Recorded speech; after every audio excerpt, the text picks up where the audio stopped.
I'm going to place this turtle right here for all the questions that I can't answer. That's my friend. And I'll tell you the reason why later. So I prepared a video, in fact, for the introduction because the scope that XR Safety Initiative covers is so wide that sometimes the importance is lost. In fact, I've been going around the world trying to highlight cybersecurity, safety, and privacy implications of this paradigm shift that we are not just about to experience, we are experiencing. Just past 1 month, I have traveled around Europe to try to meet European stakeholders to try to highlight similar issues. But let me not talk, let me present this video, which I prepared just so, I can speak about my mission comprehensively. And here you go.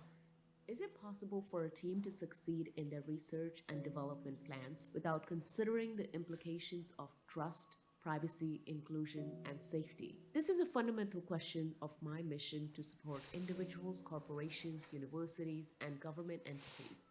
We want them to reach their goals of developing emergent tech while making sure that safe and inclusive experiences are at the forefront of every key decisions they make. My name is Kavya Pearlman, and I believe that it is critical for research and development teams to keep that question in mind. This is why I founded XR Safety Initiative. We believe in the potential of XR, VR, AR, and AI technologies as a driving force of good in the modern age. But we also recognize the risks and threats that reveal themselves through these tools. Our desire is to mitigate those risks. We do this by bringing together the brightest minds who have a passion for emerging technologies to work together towards these pillars of our research. The future is bold, unknown, and sometimes a little scary. But as we emphasize the prominence of this question and deliver resources that keep it in front of the eyes of the world's leaders in XR, we will find a future that is safe, secure, and full of hope. So that's about XRSI, but a little bit about me. In 2016, I found myself doing third-party security, advising Facebook for third-party security risks. And of course, towards the end of it, I realized was like, oh wow, I really had an important job to do. I didn't mess up, but we understand, this is a much larger of an issue where big tech companies make decisions that almost trade off our privacy, our autonomy, our safety, and our security. And that is something that is going to be even more important to understand as we move to... Is it possible for... I'm going to start with this meme. And that's how benevolently this whole thing started, with a big tech corporations wanting to know, hey, what do you like? Okay, red color, blue color, pink color, and the data collection began. So park that thought about the data. I like this, I like that. And in order to understand the impact the technology has, we have to study the history and how technology evolves and what it did to us. So on the left, you see an image from 2011, when this is from Egyptian Revolution. So when a 30-year-old dictator is brought down using social media, Russians were taking notes. So were the rest of adversarial entities. Then in 2012, yes, people hailed about it. But when Barack Obama was re-elected, there was a massive digital media campaign behind it. And we welcomed all that. But everybody had already been alerted. We were taking notes how the data was being used. Fast forward, Brexit. In fact, there was a friend who was working at Al Jazeera at their security operations center who reached out to me confidentially and told me this is happening, I was shocked. I said, oh no, how could this be possible? But it actually came out that that's exactly what happened. Again, polarizing people using data, and then the technology has a real world impact on us. And I'm going to keep highlighting the data where this happened again. You know, Cambridge Analytica, we all know that large amount of data was used to persuade, potentially even undermine, the strongest democracy on this planet. And then fast forward, the day of insurrection, on the day where I literally had to sort of pretend disappear because I was scared for my life in a way, people try to bring down the US state capitol. How does that happen? It's all the data that can be used to potentially polarize citizens and influence their brains to the extent that they would believe one thing or not. So what we are experiencing is really just, it's a normal phenomena in a way, but people are weaponizing information to change the way we think. And why does that matter? And let's talk about XR now. So just a little bit of a primer for those who don't know what XR is. I call it extended reality, X reality. X can contain all the terms. Virtual reality, where you can use a head-mounted display to immerse yourself in a fully digital environment. And in order to do that, you have to have inside out, outside in tracking. Sometimes we used to have sensors that would track even my pinky finger, where does it belong? So I could play video games. And people still think that it's just video games. But we'll talk about that. Then there is augmented reality, where you can have the digital objects overlaid on top of your real world. We all experience it with the Instagram filters or the Facebook FaceTime filters, when you hold the phone and there is an object that you can see. And then there is the mixed reality, where you can manipulate real life objects, a robot or a forklift, using these head-mounted goggles. XRSI took the pain to try to standardize these terminologies because we have to speak the common language if we want to solve this problem. So we said, let's call it XR and put the war of words to end. Twitter hasn't stopped fighting it, but now they have. They have a new term to fight about. What's that new term? Oh, welcome to the metaverse. Thanks to Mark Zuckerberg speaking with Casey Newton and claiming that now they want to be the metaverse company, and nobody knows what the hell is the metaverse.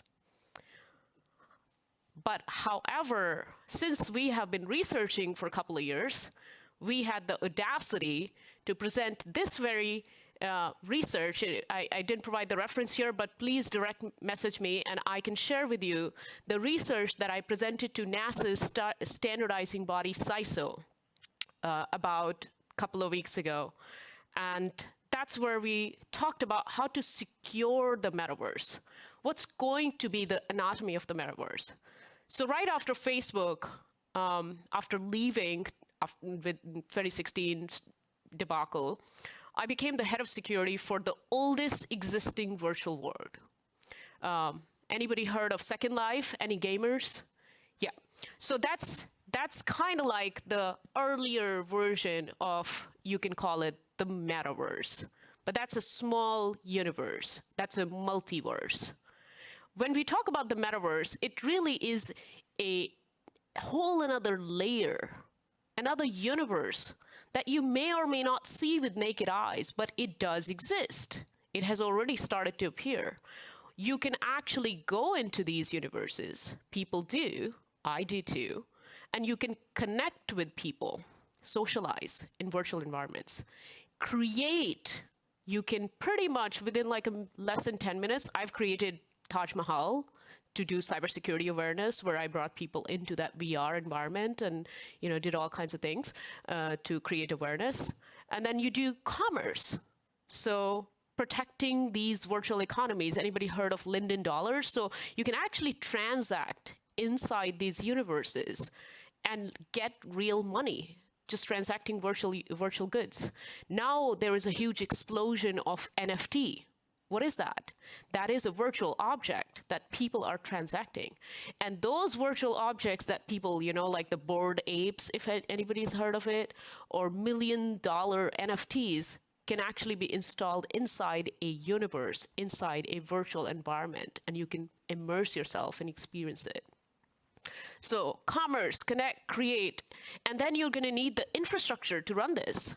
You can use augmented reality glasses in a very near future to experience these things, not just the virtual reality. And we are going to need 5G, 6G.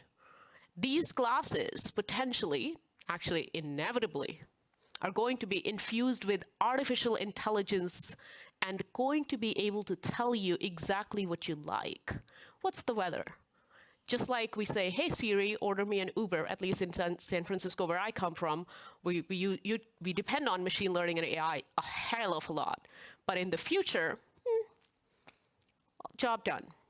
And they will try to understand who you are, what you do. But then there is these considerations. While everybody's still trying to understand what the hell is the metaverse, this is what I'm after. Is because safety is at risk. Because of amount of data, because we are literally moving into the era of constant reality capture. And we have to understand, how would I be protected as a minority? Security considerations, there could be cyber attacks. But at the bottom of all of this, XRSI believes that we need to have ethics and we need to have standards.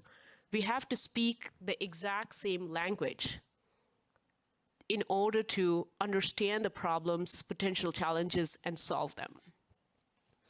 And one thing that I know that Facebook doesn't necessarily like to hear, because they actually mandated Facebook login for their virtual reality devices. So if you want to use their ecosystem, you actually have to give up on your identity. And they don't like to hear it, but I keep pushing it. It is identity protection, because I was personally targeted for that reason as I converted to Islam and could get death threats. And that's just one person. We know for sure that there have been potential genocide driven by these big data companies. So XR now presents all this data. It presents a two-bind problem. We call it the Coleridge dilemma. What that is essentially, it is really difficult to quantify the impact of the technology without collecting all this data. We have to, because we have to develop these technologies to understand the risks. But by the time we get to that point, it may already be too late, because in the context of AI, you can't undo things. You can't really undo that algorithm to teach it to go back and solve these issues. So it's like a double-bind problem. It's a two-sword issue. So I am all for data collection, but at the same time, we have to think about what happens with that. So let's talk about the data collection. Since I was, I had the front seat to kind of observe all of that, I always use this video from Alexander Nix, the former CEO of Cambridge Analytica. Here's the first thing that he says. Level, where we have somewhere close to 4,000 or 5,000 data points on every adult in the United States. Finally, addressable ad technology. This is the ability to take all this offline data and to match it to drive communications. Blanket advertising. Blanket advertising, the idea that 100 million people will receive the same piece of direct mail, the same television advert, the same digital advert, is dead. My children will certainly never ever understand this concept of mass communication. Today, communication is becoming ever increasingly targeted. It's being individualized for every single person in this room. So you will no longer be receiving adverts on products and services that you don't care about. Rather, you'll only receive adverts that not only are on the products and services, or in the case of elections, issues that you care about most, but that have been nuanced in order to reflect the way you see the world. We're able to match offline data to cookies to drive digital advertising, social media banners and the like. We can obviously use this data to inform direct mail purchases. So a husband in a household can receive a piece of mail, but his wife can receive a different piece of mail, possibly even on the same issue. So I'll stop there. And you see these icons where you see the iPad and the mail and the cable. What we don't see here are these devices that are also going to be collecting data. Park that 5,000 data points on each American and what that caused us in 2016. Imagine a world where the targeted advertising, he's saying, imagine you could get targeted advertising different. Imagine a world where you look at something and the things that you see are different than the person standing right next to you. So should we demand for the rights of shared reality to be the same? That's where we are. And Mark Zuckerberg actually once said that they don't want to be the arbiter of truth to determine what's true and not at once. So who is going to be the arbiter of our reality if they control all the data? Level, where we have somewhere. And it's great. These technologies are going to help us. In fact, a couple of weeks ago, Google launched a particular technology that will enable blind people see. And that is remarkable, to be able to navigate. I was, a couple of weeks ago, I was in Italy and I got mugged. I was walking with my phone and somebody literally snatched the phone off my hand. And I wondered at that time, and at the same time, Facebook also launched the Ray-Ban Stories glasses that have cameras on both sides, and it can actually record up to 30 seconds video. And I actually talked to a journalist about that. While everybody was like, oh my God, privacy, I was thinking, what about safety? These technologies could actually be really, really helpful. So we go from heads down culture to heads up culture. Suddenly, I have a sense of awareness of my surrounding while I'm walking and getting directions. It's really great. We can collaborate. Remember the pandemic that we just all came out of and we're still kind of recovering? Everybody started to pop new virtual worlds. People started to listen to me. Oh, Kavya Pearlman has something to say. Because the collaboration, I wouldn't probably have to fly all the way to Switzerland. Maybe we could all meet in virtual environments, but feel exactly like it feels right now in person. And one thing that I could potentially agree with Mark Zuckerberg for once is we should all be teleporting, not transporting. Our Earth is dying. So if these technologies reduce the carbon footprint of people flying all the way across the world for one day of conference, maybe it's a better idea to just pop these devices, trust these technologies, but can we?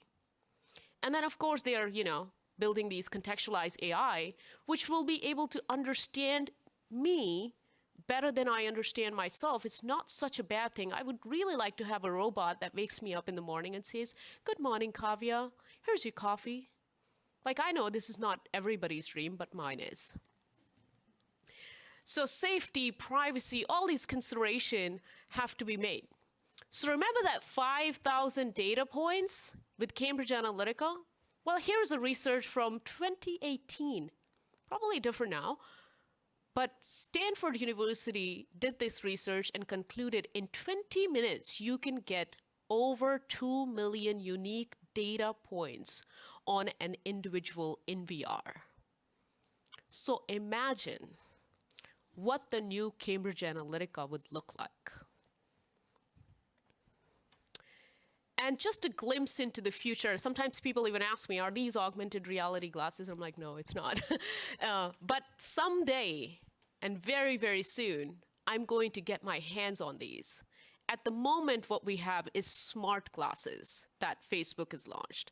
We do have spectacles. Those are augmented reality glasses. They do provide that overlaid object, and you can interact with them. So it's all happening over there in the valley, and this is why I'm here and going around in Europe, because I understand what exactly these devices are. And a lot of the people do need to understand as they put them on and what they can do, because tons of data is being collected in the name of this paradigm shift.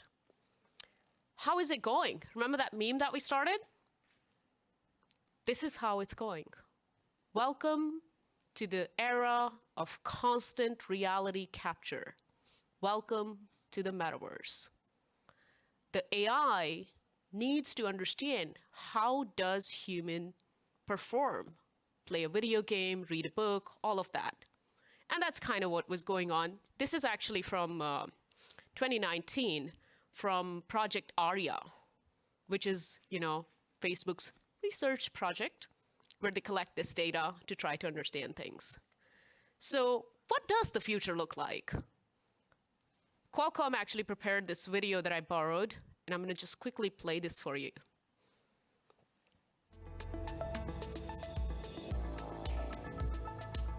Oh, hey. Bring in Model 5A.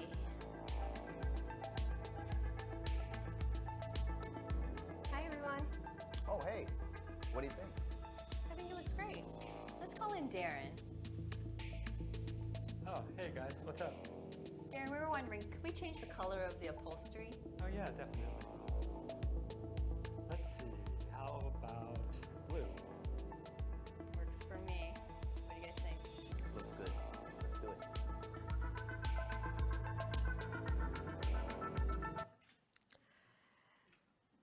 Seems very sci-fi-ish, but how nice, right? I get really excited about these things, but then I get terrified. Let's not play this again. And so let's talk about the part that terrifies me.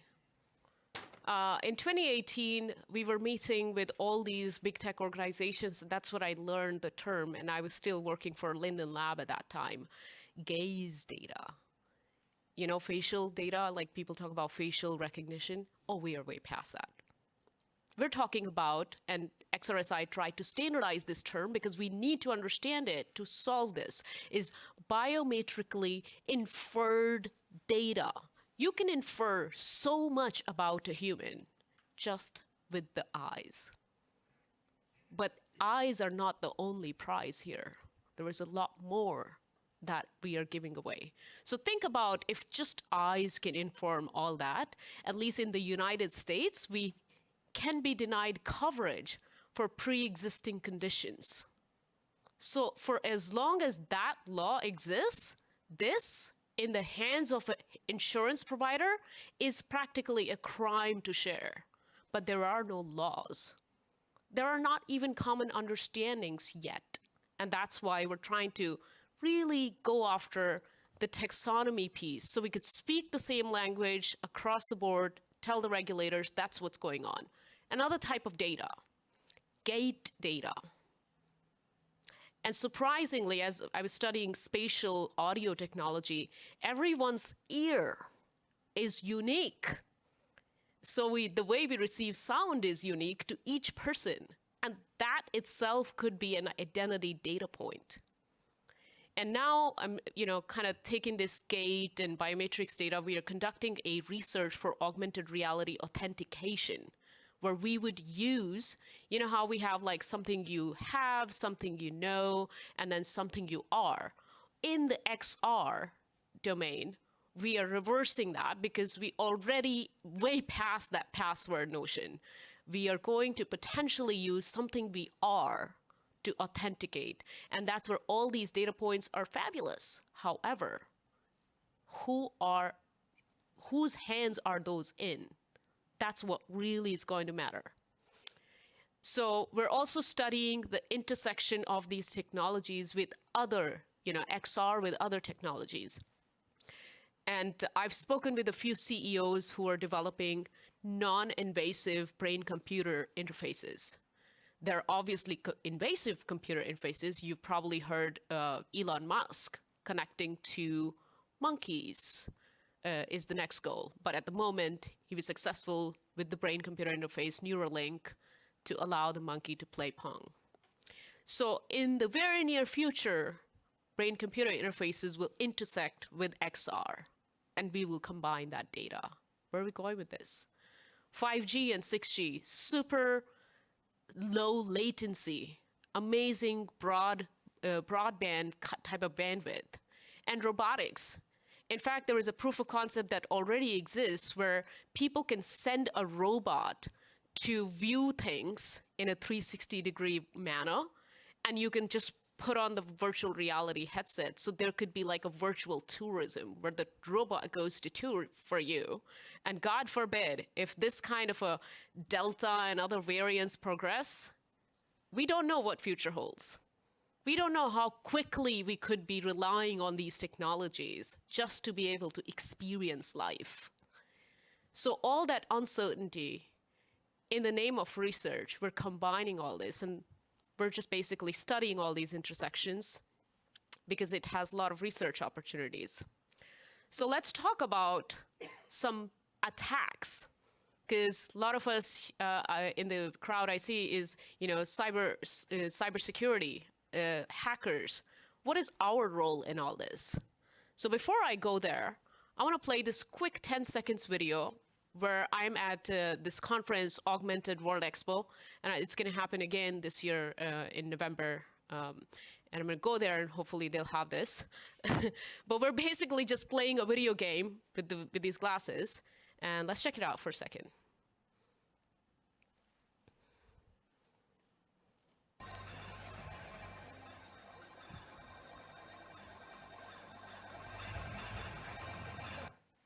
So it's, this is just my co-founder, Marco Maniano. He's also director of communication. We're just playing a video game. We're killing bugs. We're in a shared environment where we are in it together. But we obviously have this sense of surrounding a little bit, but we're just killing bugs, not a big deal.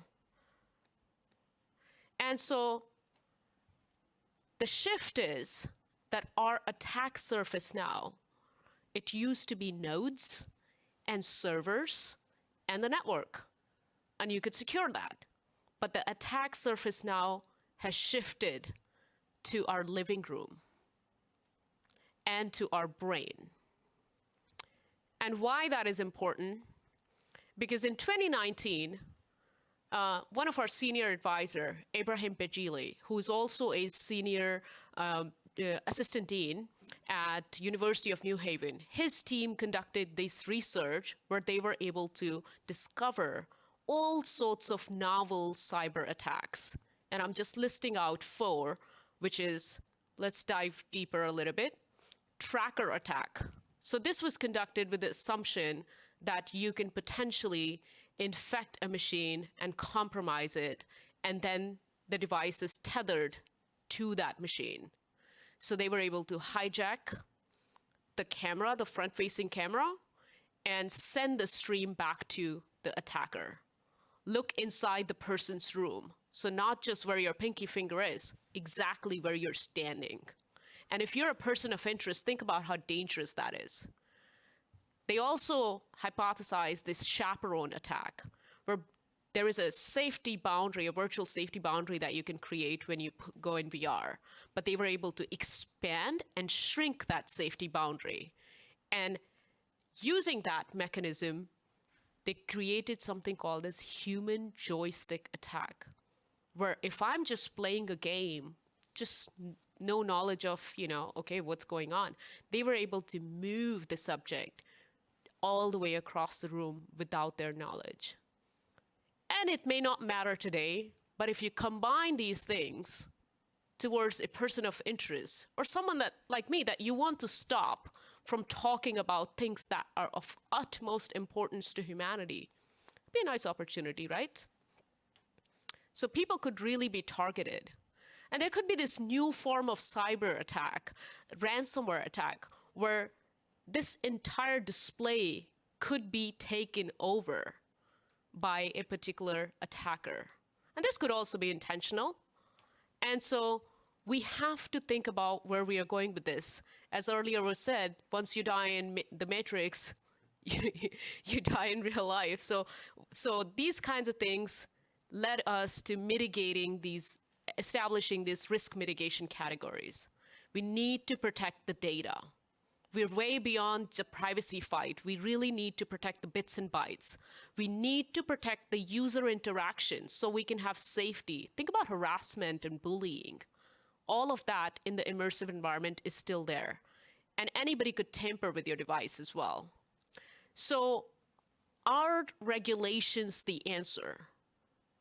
And we found that they may be, but they need an upgrade and uplift, which is why XRSI formed coalition with lots of different multidisciplinary experts, and we rolled out a baseline of, it's pretty much problems, but baseline of solutions too, which is security controls, safety controls, that includes mitigating harassment and bullying and online safety and content moderation, things that they're just really talking about. And recently with these Facebook disclosures, we created this XR safety privacy framework, and we're still working on version 2.0 of this.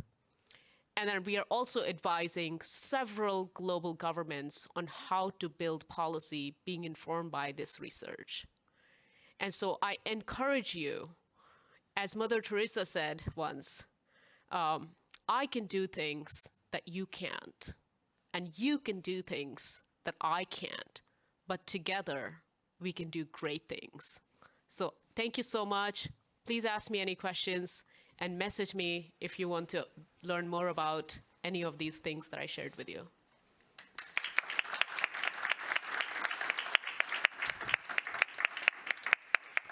Thanks a lot, Kavya.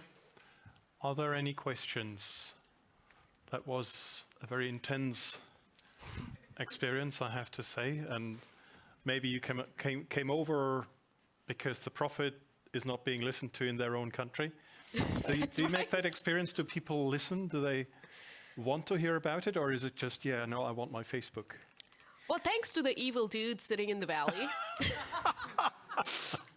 my job is getting easier and easier. So while I was in Italy and they launched these glasses, suddenly everybody wanted to hear me. And I didn't have a plan, like who am I going to talk to and whether they're going to open the door. But the doors are opening up.